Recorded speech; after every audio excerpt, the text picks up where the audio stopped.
Mahigot na seguridad ipinautob kan security asin medical cluster kasabay kan traslasyon procession ngunyan na hapon. Uyan report ni Chris Novello. Antes pa man isarado ang mga mayor na tinampo sa siyudad ni Naga, naagihan kan traslasyon procession. Nagkondusir muna ng Road Clearing and Traffic Management Unit as in Security Cluster kan Joint Operations Center sa kalabaan kan Peña Francia Avenue. May pira mga bihikulo ang na-wheel clamp. Inabisoan man ang mga ambulance vendors sa gilid kan tinampo na maglipat muna sa ibang lugar huli sa pigdalao mang pagruso kan mga tao pag-agi kan mga imahen. Mientras tanto, pigsa iraraman kan PD RRMC ang bilog na probinsya ng Camarines Sur sa red alert kasabay kan pagpupuon kan mga darakulang aktibidad sa Peña Francia Festival.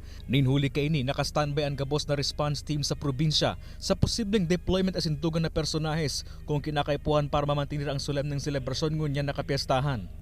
Pigsyerto man kan medical cluster kan JOC na may maninigong augmented personnel as in ambulansya kasabay kan traslasyon procession.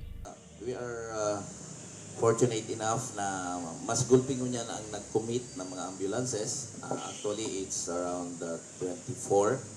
We have designated different places for ambulances. At the same time, may mga augmentation yung mga first responders. Nagpagirumduman ang medical health cluster sa publiko na magdaraning maiinom na tubig nga ni malikin ang dehydration huli sa mainit na panahon.